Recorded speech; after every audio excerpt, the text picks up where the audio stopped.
உங்களுக்கு பிலாசபி மேல ஆர்வம் இருக்கிறனாலதான் இந்த வீடியோவை நீங்க பாத்துட்டு இருக்கீங்க. உங்களுக்கு எப்படி பிலாசபி மேல ஒரு ஈர்ப்பு ஏற்பட்டுச்சு, நீங்க ஏன் எல்லாத்தையும் டீப்பா புரிஞ்சுக்கணும்னு நினைக்கிறீங்கன்னு யோசிச்சு பாத்திருக்கீங்களா? போதும், இதோட நிப்பாட்டிக்க. ஏனென்றால் இன்றைய டாபிக் மைண்ட் பாடி ப்ராப்ளம். இந்த மைண்ட் பாடி ப்ராப்ளம் ஆதி காலத்திலிருந்து இன்னை வரைக்கும் சயின்ஸ் அண்ட் பிலாசபினால சால்வ் பண்ண முடியாத ஒரு ப்ராப்ளம். இந்த மைண்ட் பாடி ப்ராப்ளம் இவங்களால சால்வ் பண்ண முடியலையா, இல்ல இவங்களுக்கு சால்வ் பண்ண தெரியலையா, இல்ல அதை பண்ணவே முடியாதா? இல்லனா இந்த மைண்ட் அண்ட் பாடி ப்ராப்ளம் ஒரு இல்யூஷனா? அது ஒரு கேட்டகரி மிஸ்டேக்காக கூட இருக்கலாம்ல.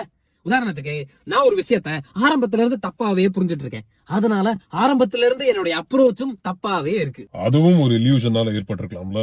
இப்போ மைண்ட் அண்ட் பாடி ஒண்ணுன்னு சொல்ற பிலாசபர்ஸ் என்ன சொல்லுவாங்கன்னா, bodily functions extension or projection தான் சைக்காலஜி ஆர் மைண்ட். அதே மாதிரி அவர்களுடைய பார்வையில ஒரு மென்டல் ஸ்டேட் தான் பிசிக்கல் ஸ்டேட்டாக மேனிஃபெஸ்ட் ஆகுது. நோட் தி பாயிண்ட் மக்களே, இந்த ரெண்டு ப்ராசஸும் சைமல்டேனியஸா நடக்குது. மைண்டும் பாடியும் ஒரு 69 பொசிஷன்லயே இயங்கிட்டு இருக்குன்னு இந்த மைண்ட் பாடி ஒண்ணுன்னு சொல்ற பிலாசபர்ஸ் நம்புறாங்க. இத நான் டியூவலிஸ்டிக் பாயிண்ட் ஆஃப் வியூன்னு சொல்லுவாங்க. இந்த நான் டியூவலிஸ்டிக் பிஓவிய இன்றைய நியூரோ சயின்டிஸ்ட்களும் ஒப்புக்கொள்வார்கள். நியூரோ சயின்ஸ்னால ஒரு சைக்காலஜிக்கல் எக்ஸ்பீரியன்ஸ் ஏற்படும் போது அதுக்கு நிகரான brain activity and physical changes point பண்ணி காட்ட முடியும். ஆனா நியூரோ சயின்ஸுக்கு எங்க பஞ்சாயத்து வருதுன்னு தெரியுங்களா? அதனால ஒரு பிரெயின் ஆக்டிவிட்டியை வச்சு எந்த மாதிரி சைக்காலஜிக்கல் எக்ஸ்பீரியன்ஸ் வரும்னு கணிக்க முடியாது. சயின்டிஸ்ட்னால பிரெயின் ஆக்டிவிட்டியை குவான்டிஃபை பண்ண முடியும், ஆனா சைக்காலஜிக்கல் எக்ஸ்பீரியன்ஸஸ் குவான்டிஃபை பண்ண முடியாது. இங்கதான் சயின்ஸ் சைலண்டா பின்வாங்குது, பிலாசபி ஆரம்பிக்குது. ஃபேண்டம் லிம் சிண்ட்ரோம்னு ஒரு கண்டிஷன் இருக்கு. இந்த கண்டிஷன் எப்படி வருதுன்னு பாருங்க.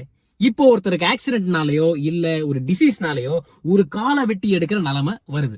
மெடிக்கல் டேர்ம்ஸ்ல இத ஆம்புடேஷன் சொல்லுவாங்க. இந்த ஆம்புடேஷன் ப்ராசஸ் நடந்து அவருக்கு 10 வருஷம் ஆயிடுச்சு. இப்ப அந்த ஆளு இல்லாத காலனுடைய கட்ட விரல்ல பயங்கரமா வலிக்குதுன்னு கம்ப்ளைண்ட் பண்றாரு. இப்போ பிரெயின் ஆக்டிவிட்டியை மானிட்டர் பண்ணும்போது அவர் உண்மையிலேயே இந்த பெயினை எக்ஸ்பீரியன்ஸ் பண்ணிட்டு இருக்காருன்னு கண்டுபிடிக்கப்படுது. இப்போ பிசிக்கலி இல்லாத விஷயத்த நம்மளால மென்டலி எக்ஸ்பீரியன்ஸ் பண்ண முடியுது.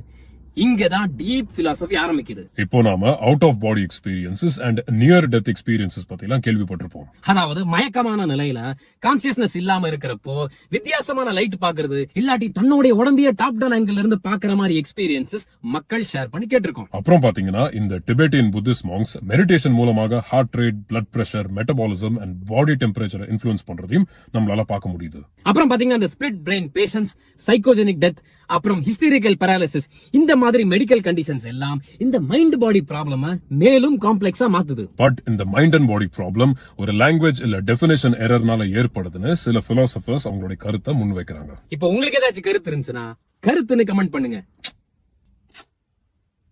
Finish.